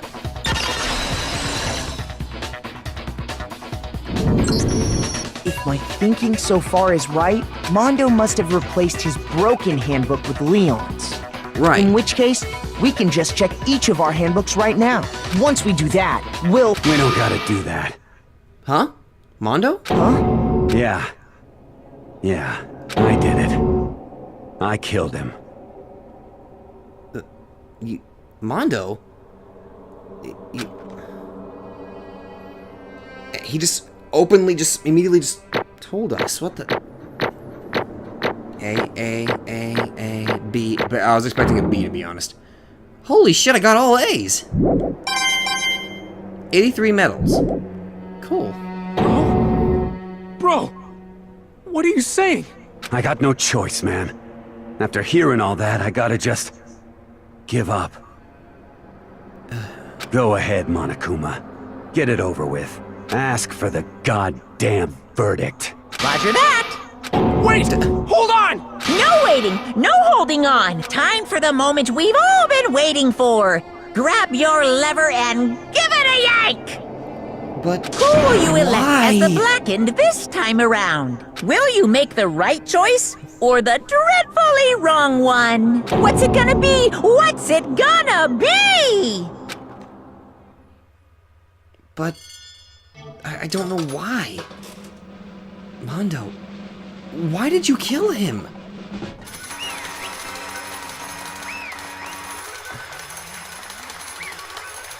I don't understand. Why did you kill him, though? What? Uh-oh, this time it looks like you got it right again. Yes, it is so. The Blackened that killed Chihiro Fujisaki was Mondo Owada. Unbelievable. In case you're wondering, the vote was not unanimous. Kyotaka chose the wrong answer. You're treading very close to the danger zone, Mr. Ishimaru. You need to be more careful. I refuse to believe it. There's no way. No way he would kill someone. Sorry. Sorry. What is this? Why are you apologizing? Why? Why did you do it? Now then. Well, it looks like Mondo's taken a vow of silence, so allow me to explain on his behalf. Actually, the story of the murder this time is the sad story of two men. Ha! Oh, but for anyone who doesn't really want to hear it, you can hit the B button to fast forward the text. What? Anyway, there was once a young boy, and his name was Chihiro Fujisaki. He had an extreme inferiority complex regarding his own lack of strength. You're so weak, even though you're a boy. He'd heard things like that as long as he could remember, and he couldn't even overcome his weakness. On the contrary, he tried to hide and buried himself further and further into that weakness, to take on the fragile form of a petite young girl. He had chosen that as his way out. Now nobody will be able to say anything about even though you're a boy. But no matter how tightly he wrapped himself up in that shell, the inferiority complex has already taken deep root inside of him, and was not so easily weeded out. As it turned out, the shell was completely empty.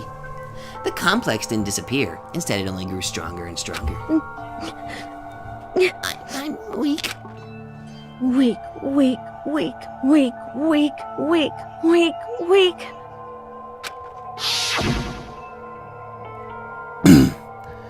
Once the killing game had begun here at the school, he had no choice but to accept this fact.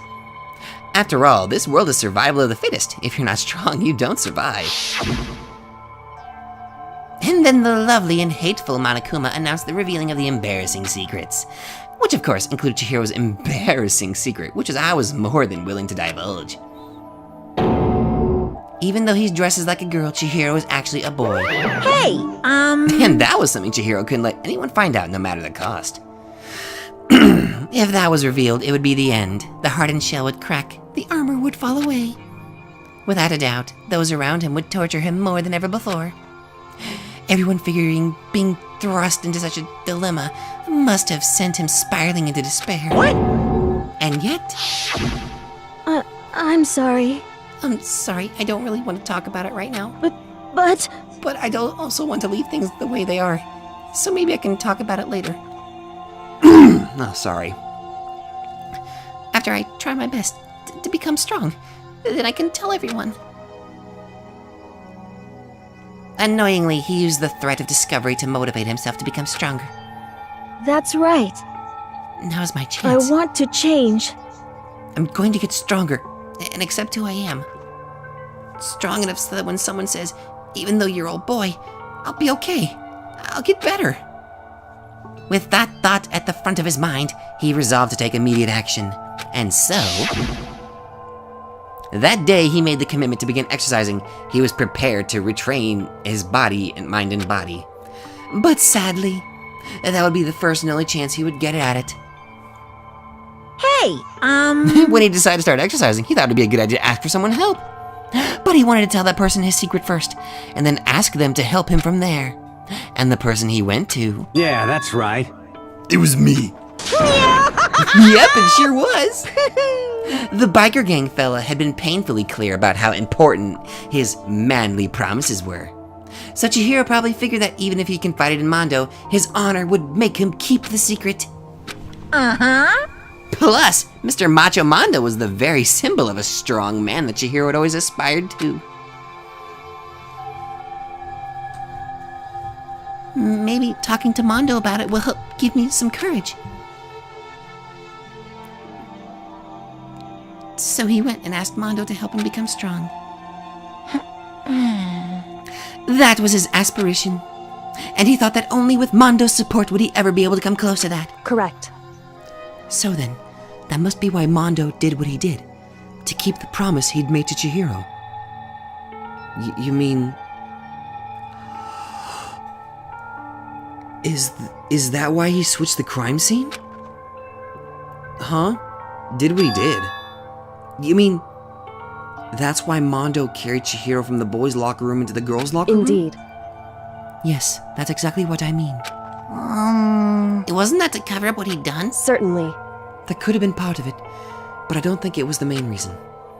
The real purpose was to keep the promise between men he'd made to Chihiro. But how does moving the body keep a secret? Because if everyone knew he'd been killed in the boys' locker room, then everyone would have been arguing about how she got into the boys' locker room, right? Once that started up, at least a few of us would have immediately begun to suspect his identity. So, he tried to protect Chihiro's secret by putting him in the girls' locker room and stealing his handbook. See? Then, Mondo did all that to keep the promise he'd made to Chihiro, who he'd also killed. Why would he do that? The more I hear you talk, the more I don't understand. I mean, you guys trust in each other, right?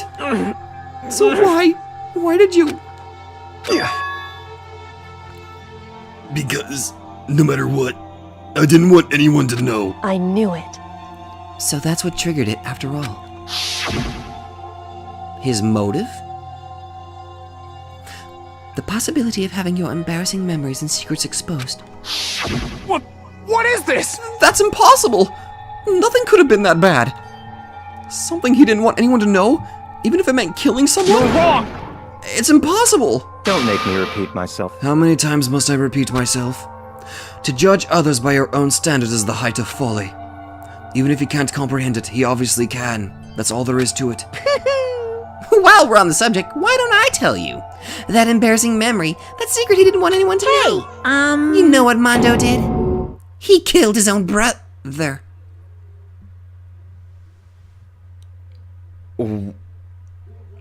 What?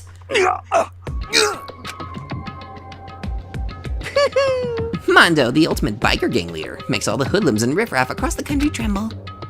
But the only reason he had the chance to join a gang in the first place was because of a certain someone. Mondo's older brother. His name was Daya Owada. Mondo had nothing but respect for him. It was because of Daya that Mondo ever got on a motorcycle. Mondo's brother was his only family growing up. He was the only one Mondo could trust or respect. He wanted to measure up to his big brother, so he imitated him in everything he did. Mondo was the epitome of the starry-eyed kid brother. Meanwhile, the charismatic older brother had put together a local motorcycle gang. And before anyone knew it, it had grown into the biggest biker gang in the country. Daya, the older brother, #1 in the gang. And his number 2, his younger brother, Mondo. In the beginning, everything was peaches and gravy. But when Mondo started to think about how he would have to take over the gang from his brother someday, his brother's greatness, his reputation began to gnaw on Mondo's very soul. The kid's gonna take over for Daya, huh? Daya created this gang with his bare hands. Mondo's just along for the ride. Can someone like that really be our leader? All that'll do is make us the gang look bad. Almost every day, Mondo heard the gossip and whispers of the other members of the gang, which is why... I gotta get stronger. Stronger than Daya. Once. Just this one time. No matter what, I gotta win. Don't fuck with me. I don't care what it takes. I gotta come out on top. Yet on the night of his amazing brother's retirement ceremony, Mondo challenged him to a street race. But during the race, tragedy struck. The kid brother pushed ahead with reckless abandon, eager for victory, and dashed into oncoming traffic. But suddenly...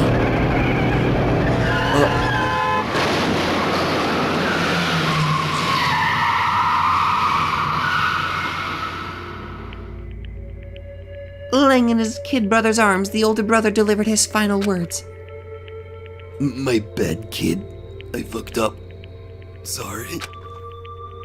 Of course, he knew it was his brother's fault, but Daya never blamed him for what happened. Hey, kid. The rest is up to you. No matter what, you gotta keep the gang together. 'Cause it's the team you and me put together. It's a promise between men. He decided to hide the truth of what happened from everyone else in the gang in order to keep the gang together and keep the promise to his brother. He could never admit to anyone that it was his own weakness that had caused the accident, and as a result, the team was made even stronger under the banner of the kid who had best as his big brother. Daya was going to lose to his kid brother, so he got stupid and got himself killed. That became the explanation for what happened. Mondo's lie became the truth. He wanted to lead the team so bad, he was willing to tell all kinds of lies about his brother. I'm strong. Strong. And yet... As soon as our killing game began, he realized, no matter how tough he pretended to be, he was just another weakling that could die in an instant. And then the lovely, the hateful Monokuma announced the revealing of the embarrassing secrets. At that point, it was clear I would have no problem shedding light on his secret. Mondo killed his own older brother. No matter what, I couldn't let the other gang members find out. If that happened, everything would have been ruined. Everything me and my brother had worked to create, it would have been destroyed. His death, all the guilt I've been carrying around, it all would have been for nothing. So that's why Mondo. After I saw what Monokuma had on me, my head filled up with a kind of fuzzy uneasiness and just started swirling around. I'd never felt anything like it before. I didn't know what to do about it. I wasn't sure what to think or say. But after a while, that fuzzy uneasiness turned itself into a rock-hard lump of anxiety way down in my stomach. And it was right around then that Chihiro asked me to start working out with him. And right there, he told me a secret. Seriously? Jesus! I'm sorry. Yeah, I'm sorry I lied to you. But why? Why now? Why are you telling me all this all of a sudden? Huh? 'Cause, I mean, you've kept that secret all this time, right? If anyone found out, you would... But... You're right, but... I want to change. I wrap myself in lies. I'm weak. I want to destroy that version of me forever. His words were like a knife in my gut. I felt like he was exposing the lie I'd been living myself. I have to change. I don't want to be weak anymore. You're so strong. It can't hurt you, right? Whatever secret Monokuma might tell us. You piece of... So what? You're saying I should just say it? What? You're saying if What? I really am, I should just be able to tell everyone my secret? Huh? I was jealous. I was jealous of Chihiro's strength. He had the strength to face his own weakness, to try and overcome it. It was the kind of strength I've never had. So I was jealous of him. And that jealousy broke me. What? Are you making fun of me? I'm strong. Are you fucking with me right now? No, I'm not making fun of you. You really are strong, Mondo. I felt like I could hear something cracking, starting to creak. Something inside my head. What did he want me to do? What was I supposed to do? Was I supposed to just sit back, let my secret get revealed and ruin everything? What's wrong? Damn you! Why did you have to tell me all that? Are you trying to rub my failure in my face? I just No, I wanted just to... really admire you. I admire your strength. Yeah, that's right. That's right, I am strong. Strong. I'm strong. Strong. Stronger than you! You son of a bitch! And stronger than Daya! I don't remember anything after that. When I woke up again, he was lying at my feet, covered in blood. I had the dumbbell in my hand, and I was just staring at him, down on the ground. Hey! I killed him. I killed Chihiro. Even after all this time, I'm still just as weak as I've always been. And thanks to that, I did something I can never take back. Mondo. He was normally so aggressive, so angry. He hid that weak side away from everyone. That was his secret. A weakness like that lived in a heart like his, and it turned him cold-blooded. God damn it! Look at him, you see? You're all just like him. For a secret from the past, for a memory. For that, he killed another living human being in cold blood. He couldn't cut free of his regrets from the outside world. He doesn't know what true strength is. Do you see hope anywhere in there? Because I sure don't. You bastard! Shut up, you son of a bitch! Go ahead and say that again, I dare you! Yep. Okay, I'll say it as many times as I want. Is what I want to say, but unfortunately I can't do that right now because the time for punishing is fast approaching. Punishing? It can't be. You mean execution? Well now. That's what I promised you, right? Now. The blackened that disturbs the peace will be punished. Ridiculous. Oh, hold on.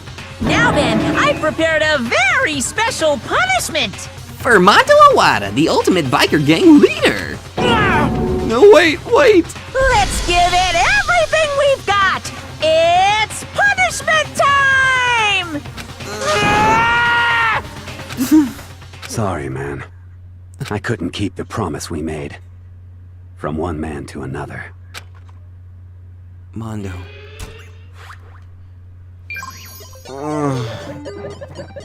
Mondo has been found guilty. Time for the punishment. I am not looking forward to this. I am not. This is... what the hell?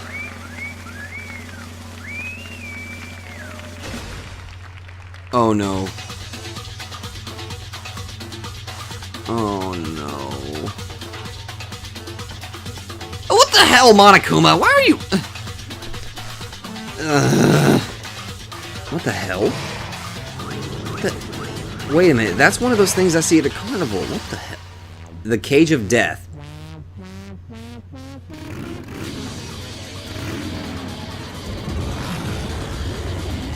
Oh no, I don't like this. Was it gonna make him spin to death?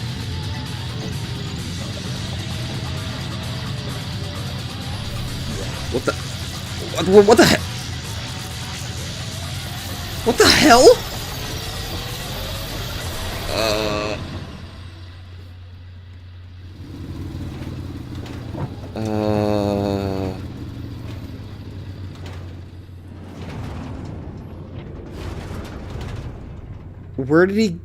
Where did he go?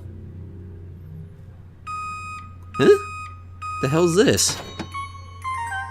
Huh? Mondo Mondo, but he turned him into he turned him into what? I don't get. He turned him into, but he turned. What? Laugh at death, and your soul will forever be at peace. It can't be my brother. Another murder and another execution. I want to feel again.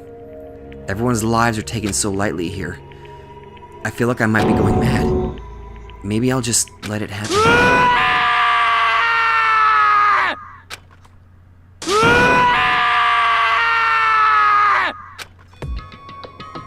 As Taka's sad screams invaded our skulls, we were each forced to realize once again. But he, of course, he had to. Fuck you! What a disappointment. This is the end of the game. Byakuya? What is this? You're completely insane, you know that? Game? One of our friends is dead, do you realize that? Naturally. Of course I do, because this game is life or death. Hey. I don't have anything to say to you. I don't have a response, except that... However... I just don't understand why. Why did you go out of your way to disguise Mondo's crime? What? Why? Isn't it obvious? Because it made things more interesting. I want to snap. Can you die next? I wish for you to die next. You are a terrible person, and I want to fucking tear you apart. His voice was calm, emotionless, like the voice of death. It chilled me to the bone. Last night when the murder took place, I was in the library as usual. Honestly. So you ignored the nighttime rule, too? That rule never mattered to me. I don't recall agreeing to it. There is nothing to be done. Well, I don't particularly care. Please continue. The night grew late and I decided to return to my room, which is when I stumbled upon him. I spotted Mondo coming out of the girls' locker room. After he'd gone, I looked inside and saw the corpse. What? You mean you actually went... You knew?! He was such a fool, he didn't have the slightest idea that I'd seen him. Well... So you're saying you knew who the culprit was from the very beginning? That's right. Indeed. But if that had been the end of it, how boring would that have been? I mean, what a waste of time to hear the answer revealed right at the beginning. Which is why I decided to lend a little helping hand. I thought it would liven things up. You did all that to liven things up? I see. So, after hearing about Genocide Jack from Toko, you decided to use that to create the fake murder scene? But... damn, man. If we hadn't figured out who'd really done it, you would have been dead too, right? Well, obviously I would have revealed the truth before it reached that point. Of course. Byakuya turned and looked me in the eye. I could feel his sharp eyes piercing into me. Thanks to a certain remarkable someone, it never did, and I was able to perform an interesting experiment. Interesting. Once I do decide to become blackened, I know who I'll have to watch out for. Correct. So that was your reason. Are you satisfied? Indeed. Yes, we're done listening to your story. Moving on. Hey. There's something I'd like to ask Monokuma. What's this? Oh, I'm up next? You'd like to perform these elaborate executions each time, correct? My question is, why? Do you like them? But you know, this punishment, this despair, it's not just for you. All this punishment, all this despair is my gift to mankind itself. What? You're over-exaggerating. I'm not over-exaggerating. These punishments are meant to transform all hope to despair. Damn. What do you mean? Huh? Mean? Mean? Mean? What the heck? Mean. Damn it! Good grief, I don't understand why I have to pick apart every little stupid thing. Whatever, it doesn't matter. In the end, I'm going to stand alone as the victor, and then everything will be revealed to me. Ooh, how the noble son of a noble family. Truly, you understand me. I think this is the start of a terrifying friendship. That's enough. Shut up. I would never stoop to the level of a childish criminal like you. Let me just say this. After I've achieved complete victory, you're up next. I'm going to find you and kill you. Understood? Understand? In the name of my family. In the name of the Takami family, from which victory is a foregone conclusion. You're getting all riled up! Ooh, it's like you're the main character of a video game or something. No trash mob for you. I swear, whatever it takes, I will kill you. Pooh, temper. Sounds like someone needs a nap.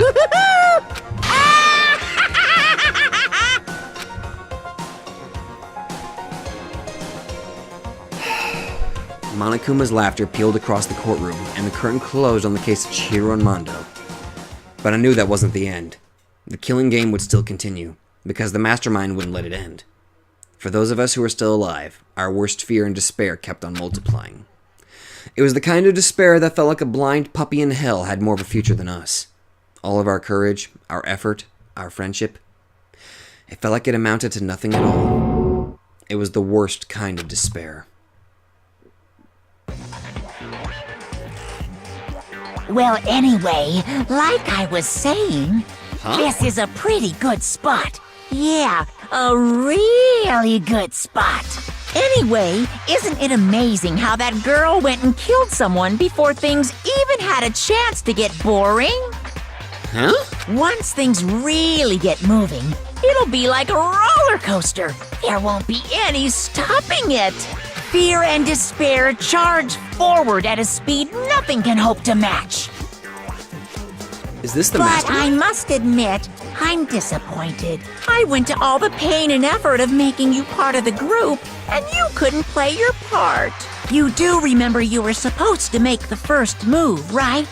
Huh? Well, no biggie. Nothing we can do about it now. So just do your best to make things more exciting from now on, okay? After all, that's what everyone wants to see.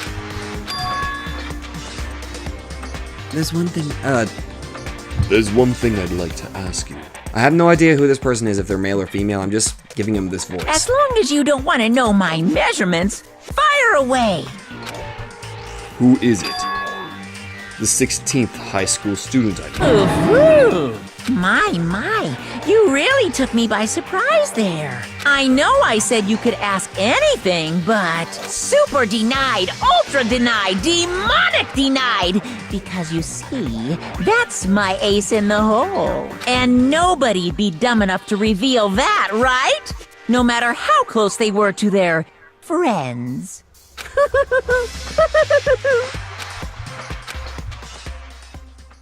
Who's Monokuma talking to? Chapter 2, Boy's Life of Despair. The end. 10 surviving students. To be continued. He received the Crazy Diamond present. 2 of a kind.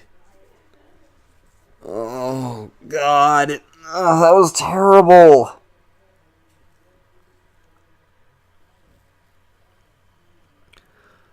That execution confused me, to be honest. Like, that first execution really freaked the fuck out of me. That second one, Mondo got turned into butter.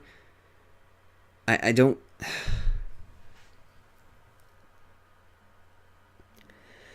I've been recording for 2 hours. I just noticed this. I really need to lay down on all this again. I honestly have nothing really to say other than that little snippet. That makes me wonder, is one of the people, one of my friends, do we have a traitor in our group?